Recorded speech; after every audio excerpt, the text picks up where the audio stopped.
Hello traders, my name उत्कर्ष। और market में बहुत सारी न्यूज़ चल रही। आज सैटरडे है तो सब बंद है। सो फिर स्टार्ट करते हैं। बहुत सारे आईपीओ चल रहे हैं, बहुत सारी न्यूज़ चल रही हैं, बहुत सारा मिर्च मसाला चल रहा है इस टाइम पे। जैसे आप देख सकते हैं कि दो आईपीओ के लगे हुए हैं। एक एमक्योर फार्मा, दूसरा बंसल वायर। दोनों की डिस्कशन करते हैं क्या चल रहा है क्या नहीं।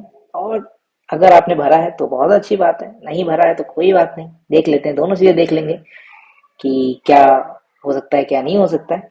डिस्कशन स्टार्ट करते हैं। और सैटरडे है, एंजॉय करिए लाइफ और वीडियो देखते रहिए। चलिए स्टार्ट करते हैं। पहले एमक्योर फार्मा के बारे में देखते हैं। देखिए, एमक्योर फार्मा से आपने देखा होगा, एक तो शार्क इंडिया में जो मैडम आती, वही हमारी एमक्योर फार्मा, उनकी कंपनी आईपीओ निकाल रही है अपना। स्टार्ट करते हैं। सबसे पहले एमक्योर फार्मा देख लेते हैं। एमक्योर फार्मा कितना सब्सक्रिप्शन हो चुका है अभी तक, राइट नाउ 6 जुलाई। लगभग 38 गुना हो चुका है इनका सब्सक्रिप्शन। उन्होंने पब्लिक ऑफर में, मतलब रिटेल्स के लिए, एचएनआई के लिए, इन्वेस्टर्स के लिए कितना पैसा पब्लिक में रखा हुआ है, तो 1952 करोड़। जो भी हम बात करेंगे सब करोड़ में ही चलने वाली है। 1952 करोड़ का पब्लिक ऑफर रखा हुआ है। कौन कौन से म्यूचुअल फंड हाउसेज इसके अंदर है, प्राइस रेंज क्या है, लॉट साइज क्या है। तो प्राइस रेंज क्या है हमारा, प्राइस रेंज है हमारा 1960 से लेके 1008 तक।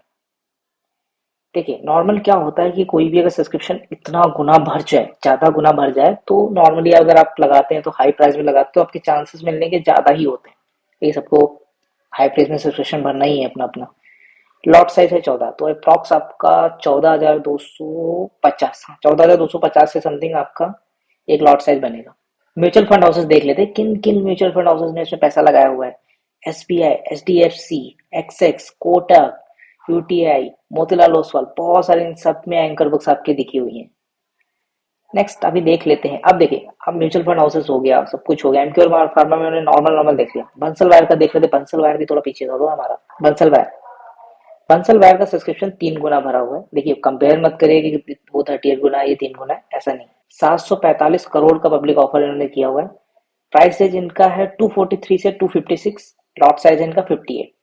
तो अप्रॉक्स 14,000 समथिंग, 14,250, ये भी 14,250 के समथिंग ही इनका प्राइस रेंज बनता है। देखिए, एमक्योर फार्मा में जो चीज है, एमक्योर फार्मा ने कुछ जो प्रमोटर्स हैं वो अपने शेयर्स कुछ बेच रहे हुए, बट बंसल वायर में आपका जो 745 करोड़ का जो ये फ्रेश इशू है। फ्रेश इशू क्या होता है कि कोई भी कंपनी अगर अपनी ग्रोथ के लिए मार्केट से पैसा उठाती है या मार्केट में आईपीओ लेके आती है, तो फ्रेश इशूज के नए बिजनेस के लिए आपको डाला जाता हुआ है। कोई अपना प्रमोटर्स अपने कोई शेयर्स नहीं बेच रहे हैं, ये फ्रेश इशू बनाया गया हुआ है पब्लिक ऑफर के लिए। ये 745 बंसल वायर के लिए फ्रेश इशू बन रहा है। मतलब वो अपने प्रमोटर्स कोई भी अपनी स्टेक नहीं बेच रहे हैं। म्यूचुअल फंड हाउसेस देख लेते हैं क्या क्या है। SBI mutual fund, HDFC mutual fund, Kotak Mahindra mutual fund, Tata capital, Edelweiss, बंधन, एसबीआई लाइफ इंश्योरेंस। और बाहर की भी देखें तो बाहर की म्यूचुअल जो हमारी हाउसेज हैं वो भी इसमें इन्वॉल्व है, वो भी इसमें इन्होंने पैसा लगाया हुआ है। देखिए, ये सारी तो चीजें हो गई, ये सब आपको बता रहे होंगे इन्होंने पैसा लगाया है, म्यूचुअल फंड इतना है, कितने हाउसेस में लगा रहे हैं, सबने पैसा लगाया हुआ है, सब कुछ ओके। अब अगर हम देखें, बाई चांस अगर हम एक कंपनीज दे देखें कि दो कंपनीज में हम पैसा लगा रहे हैं, किसी के फेस पे पैसा नहीं लगा रहे हैं, कोई अपना काम अच्छा करे तो उस पर हम पैसा लगा रहे हैं, उस पर आपने पैसा लगाया होगा। अगर आपने नहीं लगाया है तो जब आपको जब इशू होगा, ये 9-10 तारीख को जो ये दोनों आपके शेयर लिस्ट में आने स्टार्ट हो जाएंगे, जब इनकी ओपनिंग हो चुकी होगी, तब आपको क्या करना है, अब इस बारे में ध्यान देते हैं। कंपनीज देख लेते हैं पहले कि कंपनीज क्या क्या करती हैं। तो स्टार्ट करते हैं, पहले बंसल वायर से स्टार्ट करते हैं कि क्या कंपनी काम करती है, कितने इनका क्लाइंट बेसिस है, मार्केट कैपिटल कितना बड़ा है इनका, देखते हैं, उस बारे में भी डिस्कशन करते हैं। बंसल वायर 1985 में स्टैब्लिश हुई कंपनी। 5,000 क्लाइंट्स हैं इनके ओवरऑल इंडिया में, ओवरऑल वर्ल्ड में पूरे 5,000 क्लाइंट्स, और भी क्लाइंट्स होंगे। जो मेरे पास डेटा है तो 5,000 क्लाइंट्स का डेटा हुआ है। मार्केट कैपिटलाइजेशन कितना है इनका, तो मार्केट कैपिटलाइजेशन का 4,007 करोड़ रुपए का इनका मार्केट कैपिटलाइजेशन है।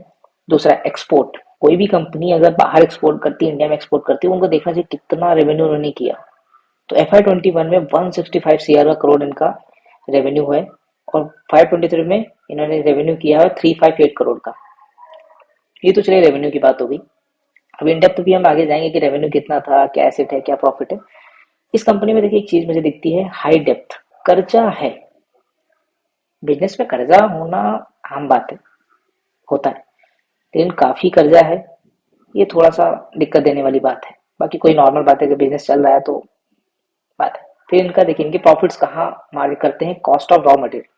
देखिए अगर कॉपर या फिर कुछ भी, क्योंकि कॉपर वायर्स बनाते हैं, फाइबर बनाते हैं, तो अगर इनके रॉ मटेरियल्स में भी कुछ भी 10-20% का ऊपर नीचे होता है, इन सेंस कि अगर 10-20 रुपए का इनके ऊपर ऊपर नीचे, मतलब इनसे प्राइस ऊपर नीचे हो जाता है, रॉ मटेरियल ऊपर नीचे, तो इनके प्रॉफिट बुकिंग, जो आपके प्रॉफिट बुक्स देख रहे हो आप इनके, तो उनमें भी ऊपर नीचे आपको मार्जिन में कम ऊपर नीचे दिखेगा, आपके इनके प्रॉफिट्स में ऊपर नीचे दिखेगा आपको। तो वो चीजें आपकी देखने वाली, कॉस्ट ऑफ रॉ मटेरियल इनका इन पे वेरी करेगा, इनका business cost of raw material में बहुत वेरी करेगा। अगर कॉपर के प्राइस भी अगर 10-20% ऊपर नीचे होते हैं तो इनके प्रॉफिट में पक्का ही है आपको ऊपर नीचे दिखेगा। एमक्यू फार्मा देख लेते हैं। अगर वीडियो अच्छी लगती है तो लाइक कर दीजिएगा, सब्सक्राइब कर दीजिएगा, और सैटरडे आप देखते रहिए। एमक्यू फार्मा 1981 1981 में बनी हुई कंपनी, 70 कंट्री में इनका बिजनेस फैला हुआ है, अप्रॉक्स ग्लोबली है। 13 मैन्युफैक्चरिंग यूनिट तो इनकी इंडिया में एस्टेब्लिश्ड है। 2-3 इनकी मैन्युफैक्चरिंग यूनिट जो है वो एक तो कनाडा में है और एक यूएस वगैरह में है मेरे ख्याल से। और इनका 49% इंटरनेशनल सेल्स है। कहाँ से मैं बताता हूँ, एक तो इनका कनाडा है और वेस्ट यूरोपियन कंट्रीज, इन दो जगहों से इनका इंटरनेशनल निकलता है। हाँ, इस कंपनी में जो देखिए, फार्मास्यूटिकल कंपनी है, काफी अच्छा ग्रोथ है इनका, सब कुछ बढ़िया है, सब बल्ले बल्ले, कोई दिक्कत नहीं। लेकिन आउटस्टैंडिंग क्रेडिट जो है इनका 2012 करोड़ का है। आपसे पैसा लेने आए हैं 1945 करोड़, 2012 तो इनका आउटस्टैंडिंग क्रेडिट है। अगर आप प्रॉफिट में, अगर आप आगे आगे प्रॉफिट बुकिंग प्रॉफिट देखोगे आप, तो उससे आप कंपेयर कर लीजिएगा कि क्या समझ में आता है आपको, ऑटोमेटिक दिख जाएगा एमक्यू फार्मा में क्या है चल रहा है। अब नेक्स्ट देख लेते हैं कि इन्होंने कितना रेवेन्यू किया 3 साल का, इनके एसेट कितने और प्रॉफिट कितने। पहले एमक्यू फार्मा से स्टार्ट करते हैं। तो सर, वीडियो अगर अच्छी लगती है तो लाइक कर दीजिए, सब्सक्राइब कर दीजिए, शेयर कर दीजिए ज़्यादा, क्योंकि मेरा मोटिवेशन बना रहे। चलिए स्टार्ट करते हैं। MQ pharma, revenue, asset, profit. अब इन तीन चीजों में आपको बहुत बारीक चीज देखना पड़ेगा, बहुत ध्यान से देखना पड़ेगा कि क्या चल रहा है इसमें। आपको एक एक पॉइंट नोट देखना पड़ेगा कि कैसे रेवेन्यू में, एसेट में, प्रॉफिट में इनकी ग्रोथ दिख रही है, कहाँ पे डी ग्रोथ दिख रही है। रेवेन्यू से स्टार्ट करते हैं। पहले सबसे पहले FY21 में इन्होंने 5033 करोड़ का इन्होंने रेवेन्यू जनरेट किया। नेक्स्ट ईयर 5855 करोड़ का इन्होंने रेवेन्यू जनरेट किया। फिर 5986 का रेवेन्यू जनरेट किया। इतना धंधा तो इन्होंने किया, आपको ग्रोथ भी दिख रही होगी। बट अभी एसेट पे बात करते हैं। एसेट इनका FY21 में 6807 करोड़ का, नेक्स्ट FY22 में 6063 करोड़ हुआ, लगभग 7.5 CR का एसेट कम हो गया FY22 में। जो मैंने बताया था ना, आउटस्टैंडिंग पड़ी हुई है 2012 की, वो नजरअंदाज अब नहीं कर सकते एमक्यू फार्मा में। दूसरा, इन्होंने रिकवरी कोशिश करी एसेट के अंदर, पर अभी भी 1.5 का डिफरेंस है, दिखता है हमें साफ साफ कि 1.5 का डिफरेंस दिख रहा है। प्रॉफिट मार्जिन में देख लेते हैं प्रॉफिट कितना है इनका। FY21 में 607 करोड़ का प्रॉफिट इन्होंने किया। जम किया FY22 में, एसेट कम हुए लेकिन प्रॉफिट में इनकी फिर दिखी 703 करोड़ की। फिर FY23 में 662 करोड़ की प्रॉफिटेबिलिटी दिखी।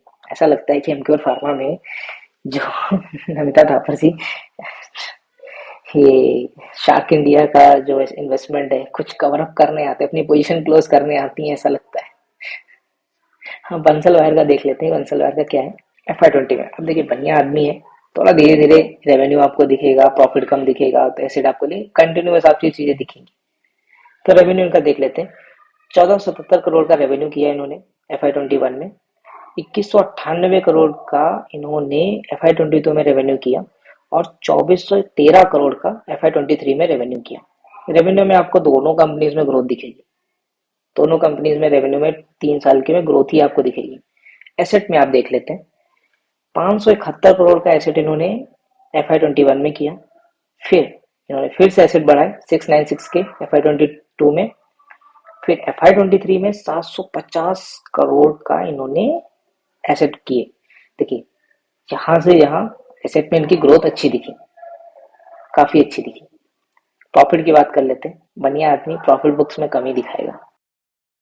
40 FY21 में, 57 FY22 में और 60 FY23 में।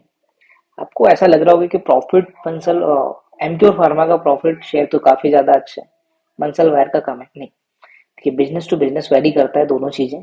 दोनों कंपनियां अपनी जगह पे अच्छी हैं, अच्छा परफॉर्मेंस कर रही हैं, कोई दिक्कत नहीं है। बट हम लिस्टिंग की बात कर लेते हैं कि लिस्टिंग गेन क्या हो सकता है। देखिए मेन पॉइंट तो यही कि अगर आपको मिल जाए तो बहुत अच्छी बात है, अगर आपने भरा है। देखिए इसको आईपीओ करने के भी दो तीन तरीके होते हैं। आप अपने फैमिलीज में सबके डीमेट अकाउंट ओपन कर लीजिए, उनसे भरिए, किसी ना किसी डीमेट अकाउंट में तो आपका आईपीओ लग ही जाएगा। दूसरा कि अगर आपका नहीं लगेगा तो कोई बात नहीं, लग गया तो क्या करें। डेट्स की बात है तो डेट की मेरे ख्याल से 9 या 10 तारीख को आपके डीमेट अकाउंट में दिख जाएगा। जिनको मिलेगा उनको तो मंडे को पता चल जाएगा, जिनको नहीं मिलेगा उनका रिफंड उनके नेक्स्ट डे मतलब ट्यूसडे को आपको रिफंड भी पैसा आ जाएगा। और लिस्टिंग आपकी उसके नेक्स्ट डे होगी, मतलब समथिंग आप बुधवार को आप इनकी दोनों की शायद आई थिंक लिस्टिंग है, बुधवार को दोनों की लिस्टिंग होने वाली है। देखिए जहां भी लिस्ट हो, देखिए दोनों ही वेट एंड वॉच वाली स्थिति में दोनों कंपनीज, उन्हें कोई दिक्कत नहीं, कुछ भी कोई इनके प्रॉफिट्स में कोई दिक्कत नहीं, एसेट मैनेजमेंट में कोई दिक्कत नहीं, डेप्थ में देखिए बिजनेस है तो कर्जा लेना पड़ेगा, आउटस्टैंडिंग चीजें लेनी पड़ेंगी, सब कुछ करना पड़ेगा, उसमें कोई प्रॉब्लम नहीं। बट अच्छा परफॉर्मेंस तो हमारे शेयर पे, क्योंकि पैसा तो हमारा शेयर पे लगा हुआ है। तो जब वो पैसा हमारा शेयर पे लगा है, अगर वो अच्छा परफॉर्मेंस नहीं करता तो कोई मतलब नहीं आपके आईपीओ में डालने का। वेट एंड वॉच करिए, थोड़ी देर इंतजार करिए, एक दो दिन देखिए दोनों शेयर्स को, जिनमें भी आपका मिले। अगर उनमें अच्छा निकलता है तो आप रखिए, वरना फिर आप बेच दीजिए। ये मेरा पर्सनल व्यू है।